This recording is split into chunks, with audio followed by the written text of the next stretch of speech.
তো মানু, যুবসাথীর ফর্ম তো অনেকেই ফিল আপ করেছে, কিন্তু সেটা আদৌ সঠিক নিয়ম কিনা আর কোন ভুলগুলি করলে তাদেরও টাকা আসবে না অ্যাকাউন্টে, সেই নিয়মগুলি কি তুমি বলতে পারবে যাতে তারা এই পরবর্তীকালে কোনো ভুল না করে? হ্যাঁ, অবশ্যই পারবো। আসো, আগের ভিডিওতে আমি এটা দেখিয়েছিলাম যে যুবসাথী ফর্মটা কিভাবে ফিল আপ করতে হয়। আর আজকে দেখাবো এমন 5টি ভুল, যেই 5টি ভুল যদি তোমরা যুবসাথী ফর্ম ফিল আপের সময় করো, তাহলে কিন্তু তোমাদের ফর্ম বাতিল হয়ে যাওয়ার সম্ভাবনা আছে। তো এটা জানার জন্য আমার ভিডিওটা দেখতে থাকো। আর যদি তোমরা আমার চ্যানেলে প্রথম এসে থাকো, তাহলে প্লিজ চ্যানেলটাকে একটা সাবস্ক্রাইব করে দিও, ভিডিওটি ভালো লাগলে একটি লাইক, কমেন্ট এবং শেয়ার করে দিও। আসো তাহলে আমরা প্রথম ভুলের দিকে যাই, মানে আমাদের ফার্স্ট মিস্টেক। এখানে দেখো লেখা রয়েছে colour, passport size, photo, paste ইয়ার।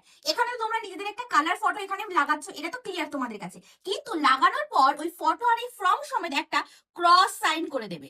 যেরকম এই যে আমি যেভাবে দেখাচ্ছি সেরকম ভাবে একটা ক্রস সাইন করে দেবে।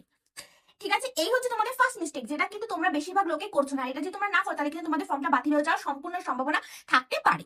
দ্বিতীয় যে ভুলটা, সেটা হচ্ছে ডেট অফ বার্থের ওখানে পাশে যে বক্সগুলো, সেখানে তোমরা নিজের ডেট অফ বার্থ লিখছো, কিন্তু তার ডান পাশে আরেকটা যে বক্স রয়েছে, যেখানে রয়েছে যে তোমাদের এপ্রিল মাসের 1 তারিখে কত বয়স হচ্ছে সেটা ক্যালকুলেট করে যে লিখতে হচ্ছে, সেটা কিন্তু তোমরা লিখছো না।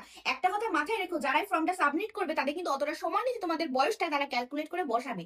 তো তোমরা অবশ্যই এই বক্সটাতে নিজেদের বয়সটাকে ক্যালকুলেট করে বসাও। আসলে তোমাদের আমি দেখিয়ে দিচ্ছি। এখানে দেখো লেখা রয়েছে যে 1/4 অর্থাৎ এপ্রিল মাসের 1 তারিখে 2026 সালে তোমাদের কত বয়স হবে।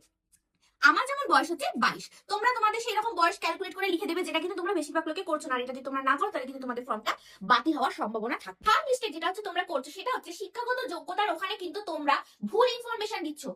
যেমন তোমরা যদি এমএ পাস করে থাকো তাও তোমরা এইচএস দিচ্ছ, তোমরা যদি বিএ পাস করে থাকো তাও তোমরা এইচএস দিচ্ছ। এটা ভয়ে যে যদি তোমরা বেশি কোয়ালিফিকেশন দাও, তাহলে তোমাদের ফর্মটা না দেয়, তোমরা যদি টাকা না পাও।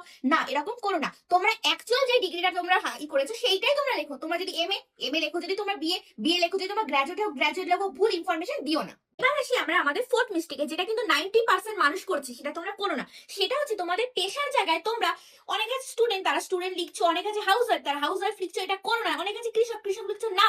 তোমরা এখানে একটা ওয়ার্ডই লিখবে, সেটা হচ্ছে আনএমপ্লয়েড। তোমরা কিন্তু এটা ভুলে যেও না, এটা হচ্ছে বেকার ভাতা। তোমাদের এখানে নিজেকে বেকারই দেখাতে হবে। তুমি ওই হাউস ওয়াইফ, স্টুডেন্ট এগুলো লিখো না, জাস্ট আনএমপ্লয়েড, এটাই হচ্ছে কারেক্ট।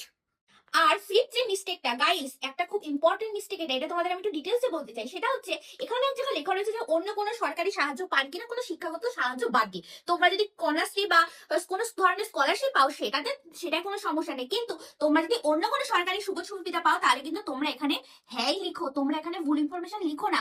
অনেকে আছে পায় কিন্তু তারপরেও সে না লিখছে, এটা তোমরা লিখো না। কারণ তোমাদের যখনই আধার কার্ডের আইডিটা তারা ফেলবে, তখনই তোমরা কি ধরনের সুযোগ সুবিধা পাচ্ছ, কি ধরনের কি পাচ্ছ, সমস্ত কিন্তু সরকারের কাছে স্পষ্ট হয়ে যাবে।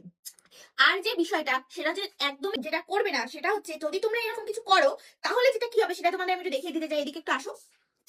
এখানে স্পষ্ট ভাবে লেখা রয়েছে যে আমার দ্বারা জমাকৃত সমস্ত তথ্য এবং নথিপত্র আমার জ্ঞান ও বিশ্বাস অনুযায়ী সত্য। মানে এই যে তোমরা ফর্ম ফিল আপটা দিচ্ছ, এটা কিন্তু একদম সত্য হওয়া লাগবে। যদি এটা মিথ্যে এই প্রমাণিত হয়, তবে কি হবে, তবে এখানে লেখা আছে তবে আমার বিরুদ্ধে আইনানুগ ব্যবস্থা নেওয়া হবে এবং সুযোগটি কি হবে, প্রত্যাহার করা হবে। মানে তোমাদের এই যে আবেদনটা তোমরা করছো এই ফর্মটা নিয়ে, সেটা কিন্তু সম্পূর্ণভাবে ক্যান্সেল হয়ে যাবে। এই ছিল আমার আজকের ভিডিওতে। যদি আমার ভিডিওটা ভালো লেগে থাকে, তাহলে আমি তো প্রথমেই বললাম একটা লাইক কমেন্ট সাবস্ক্রাইব করে দিও। আর হ্যাঁ গাইস, তোমরা কিন্তু আমাদের ভিডিও দেখছো কিন্তু লাইক করছো না, সাবস্ক্রাইব করছো না, প্লিজ গাইস এটা করে দিও। আর গাইস, তোমরা আমাদের চ্যানেলটা দেখে বুঝতেই পারছো যে আমরা নতুন চ্যানেলটা খুলেছি, তাই তোমাদের যদি কোনো সমস্যা হয় তাহলে সেটা কমেন্টে জানিও, এবং তোমরা কি ধরনের ভিডিও দেখতে চাও সেটা একটু কমেন্টে জানিও, আমরা সেরকম ভিডিও আনার চেষ্টা করবো। ধন্যবাদ।